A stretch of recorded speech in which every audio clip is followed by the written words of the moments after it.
Friends, welcome back to my YouTube channel. मैं नेहा मैं स्वागत करती हूँ आपका आपके अपने चैनल में सुपर मॉम में। और कैसे हैं आप लोग? उम्मीद करते हैं आप सब लोग बहुत अच्छे होंगे और आपके बच्चे भी बहुत अच्छे होंगे। तो आज का जो टॉपिक है वो जिद्दी बच्चों के लिए है, क्योंकि हर पेरेंट्स इस टॉपिक से इस वजह से बहुत ही ज़्यादा परेशान है।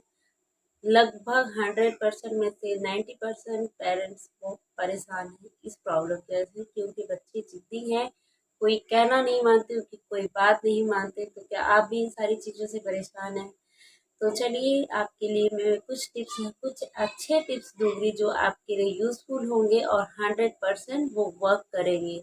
तो टिप्स की तरफ बढ़ने से पहले आपसे एक छोटा सा रिक्वेस्ट है, अगर आप चैनल पे नए हैं तो चैनल को प्लीज़ सब्सक्राइब कर लीजिएगा।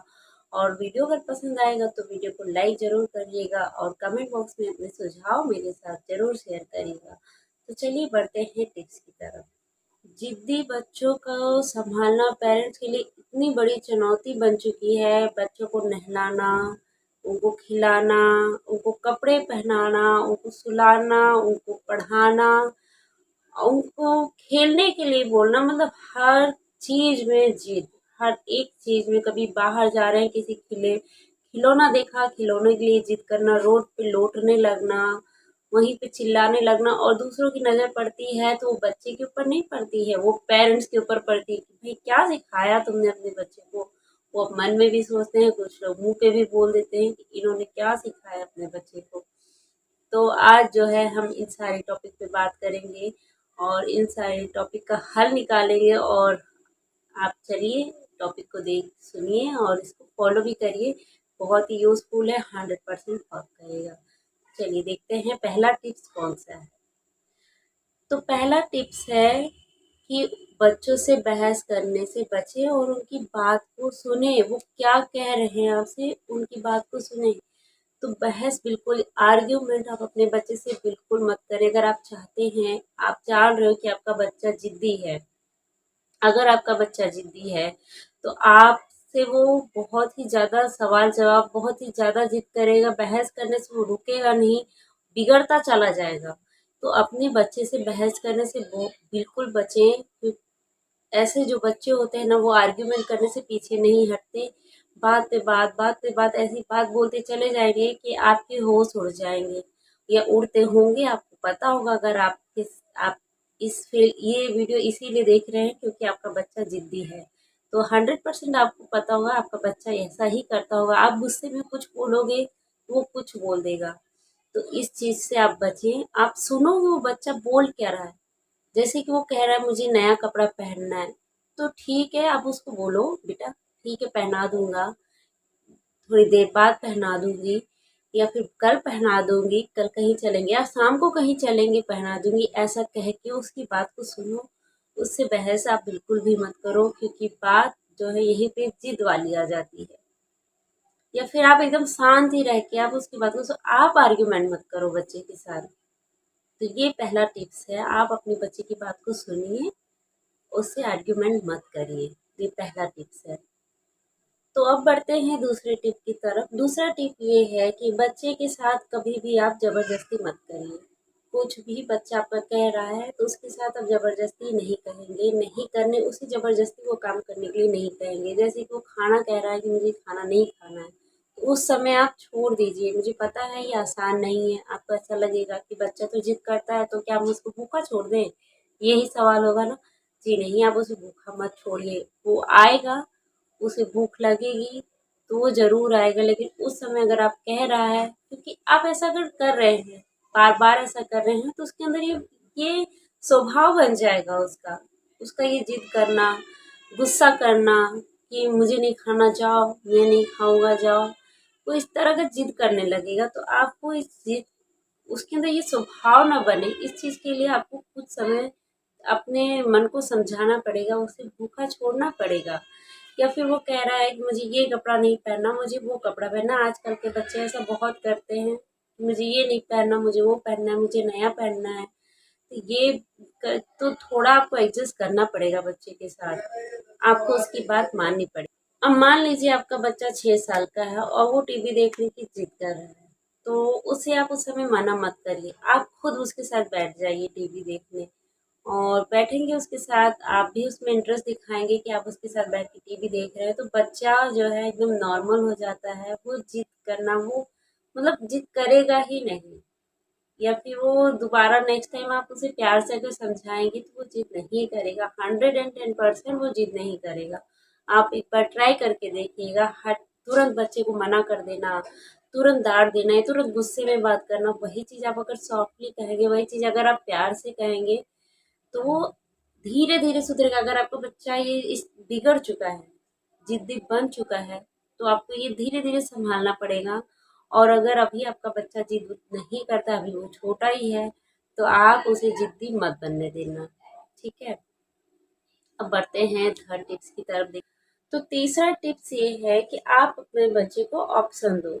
अब जैसे कि एग्जाम्पल कि आप अपने बच्चे को बोल रहे हो कि 9 बज रहा है, अब आपका बेड टाइम होगा, आप जाके सो जाओ, लेट जाओ बिस्तर पे। तो 110% आपका बच्चा कुछ उल्टा बोलेगा कि मुझे नहीं सोना है, या अभी टाइम नहीं हुआ, या आप भी चलो, इस टाइप का आपको कुछ सुनने को मिलेगा। तो आप उसे ऑप्शन दो कि अच्छा बेटा, आज कौन सी आप स्टोरी सुनना पसंद करोगे, मैं आपको कौन सी स्टोरी सुनाऊं, इस टाइप का। मतलब होगा वही, 9 बजे वो बेड पे चला जाएगा, लेकिन आप ऐसा मत बोलो कि चले जाओ, उसको ऑप्शन दो कुछ। तो मतलब बच्चे के पास ऑप्शन रहेगा तो वो आर्ग्यूमेंट करना या फिर जिद करने जैसा कोई सवाल ही नहीं होता है।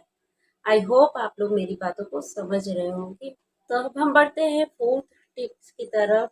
फोर्थ टिप है कि आपको अपने बच्चे के सामने शांत रहना है, गुस्से में नहीं रहना है। कई बार फैमिली जो टेंशन होता है या वर्कलोड जो होता है, उसके से हमारा दिमाग अशांत होता है और हम अपना गुस्सा अपने बच्चे के ऊपर उतार देते हैं। तो ये चीज़ बिल्कुल नहीं करना है। उस समय आपका बच्चा कोई बात नहीं मान रहा और वो सारा गुस्सा आपने उसके ऊपर उतार दिया, तो आपको ये चीज़ बिल्कुल नहीं करना है। बच्चे के ऊपर आप गुस्सा बिल्कुल नहीं उतार सकती हैं। इससे आपका बच्चा निहायती बदतमीज बन सकता है या बन गया होगा। तो ये चीज़ आपको बिल्कुल नहीं करना, आपको अपने बच्चे को बदतमीज़ नहीं बनने देना है, ठीक है? तो आप जो है हमेशा अपने बच्चे से शांत रहकर बड़े ही प्यार से, एग्ज़ाम्पल दे रही हूँ, जैसे आप अभी गुस्से में हो, जाओ तुम अपना काम करो, बैठो वहाँ पे। नहीं, बेटा अपना काम कर लो, मैं आ रही हूँ। आप अपना मूड ठीक करके तब आप अपने बच्चे के पास जाओ। बिल्कुल भी उससे इस तरह से गरम दिमाग से बात मत करिए, इससे आपका बच्चा बहुत ज़्यादा बिगड़ जाएगा, बहुत ही ज़्यादा बदतमीज हो जाएगा। तो ये चीज़ आप हमेशा ध्यान रखो कि आपका माइंड ठीक नहीं है, आपका माइंड डिस्टर्ब है, तो आप अपने आप को टाइम दो, उसके बाद आप अपने बच्चे के सामने जाओ। हो सके तो उस समय अपने बच्चे के पास आप जाओ ही मत, अवॉइड करो। आपका माइंड एकदम कूल हो जाए, आप अपने दिमाग में ये रख लो कि नहीं, मुझे अपने बच्चे के सामने अच्छे से पेश आना है। फिर वो आपकी प्रॉब्लम चाहे जैसे भी हो, आप अपनी प्रॉब्लम को एक साइड रखेंगे और अपने बच्चे को एक साइड रखेंगे। अपना गुस्सा अपने बच्चे के ऊपर कभी आपको नहीं उतारना है। ठीक है, इसका नहीं तो इसका परिणाम जो होगा, इसका रिजल्ट बहुत ही गंदा होगा, बहुत ही भयंकर होगा फ्यूचर के लिए भी और उस टाइम के लिए भी। आप अपने बच्चे से ही दूर हो जाएंगी। तो अब बढ़ते हैं नेक्स्ट टॉपिक पे। तो टिप्स है वो है अपने बच्चे को सम्मान देना, उनको रिस्पेक्ट देना। आप चाहते हैं कि आपका बच्चा आपको रिस्पेक्ट दे या घर में जो बड़े हों उनको रिस्पेक्ट दे, तो जाहिर सी बात है आपको पहले वो चीज़ करनी पड़ेगी। आपको खुद अपने बच्चे को रिस्पेक्ट देने की बहुत ही ज़्यादा, जितना आप अपने बड़े को देते हैं उतना ही रिस्पेक्ट आपको अपने बच्चे को देना पड़ेगा। हमेशा उससे एकदम सॉफ्ट लैंग्वेज में बात करनी होगी और एकदम अच्छे लैंग्वेज में आपसे अपने बच्चे को बात करना होगा, तो ही वो रिस्पेक्ट क्या होता है उस चीज़ को समझेगा और एक अच्छा बच्चा बनेगा वो। तो हमेशा जो कोई भी बात वो कह रहा है या कुछ उसने अच्छा काम किया, तो आप उस पर रिस्पेक्टली उससे बात करो। तो इसका इफ़ेक्ट बहुत ही अच्छा होने वाला है, इसके बहुत ही अच्छे बेनिफिट्स होने वाले हैं। तो ये टिप्स बहुत ही इम्पोर्टेंट है आपके लिए। अब सिक्स्थ टिप जो है वो है कि काम करना, अपने बच्चे के साथ काम करना। कुछ छोटे छोटे काम हैं जो हम अपने बच्चे के साथ मिल के कर सकते हैं, तो बच्चे को भी बड़ा अच्छा लगता है क्योंकि जो ये ज़िद्दी वाले बच्चे होते हैं ना, ये काफ़ी संवेदनशील होते हैं। ये अपने आप को बचाने के लिए कुछ भी विद्रोह पे उतारू हो सकते हैं, कुछ भी उल्टा-सीधा करने लगते हैं। तो इन्हें जो है कंट्रोल करने के लिए, और ये बहुत ही जल्दी आपकी बात भी मानेंगे। ये बहुत ही अंदर से बहुत सॉफ्ट होते हैं ऐसे बच्चे। तो इन्हें जो है अपनी तरफ खींचने के लिए आप इनके साथ काम कर सकते हैं। तो काम जैसे कि चलो, ऐसे आप डायरेक्टली मत बोलो कि ठीक है जब वो खिलौना उठा लो, अपना खिलौना उठा के रखो, ऐसे नहीं। आप पहले खुद जाओ, खिलौनों को रखो और फिर बुलाओ अपने बच्चे को कि बेटा क्या आप मेरे साथ ही करवा सकते हो। 100% आपका बच्चा आपके पास आएगा और बहुत ही खुशी खुशी वो काम करेगा। तो ये टिप्स आप अपना सकती हैं। टोटली आपको पूरे वीडियो में यही है, शुरू से लेके अब तक, कि एक पेरेंट्स की ही सारी जिम्मेदारी होती है अपने बच्चे को हैंडल करना, सबसे ज़्यादा माँ का, क्योंकि माँ जो है पूरे दिन अपने बच्चे के साथ रहती है। दोनों मम्मी पापा दोनों की ज़रूरत होती है। ये नहीं कह रही खाली मम्मी की, दोनों की ही जिम्मेदारी भी होती है, उतनी ही जिम्मेदारी होती है। लेकिन एक माँ जो है पूरे दिन अपने बच्चे के साथ रहती है, और एक माँ, मैं ये कहूँगी कि एक डॉक्टर से भी ज़्यादा अपने बच्चे को अगर क्या हुआ है क्या नहीं अगर समझ सकता है तो वो एक माँ है।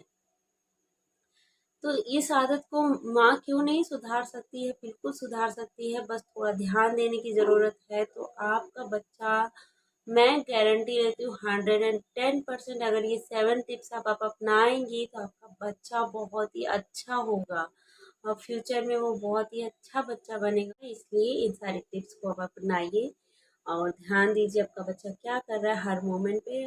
और सबसे ज़्यादा बस मैं यही कहूँगी, आप शांत रहिए अपने बच्चे के सामने, ठीक है। तो अगर आपको मेरा ये वीडियो पसंद आया हो तो वीडियो को, मैंने तो पहले ही बोल दिया, लाइक शेयर एंड सब्सक्राइब। तो मिलते हैं नेक्स्ट वीडियो में। आप अपना और अपने बच्चे का ख्याल रखिएगा। तो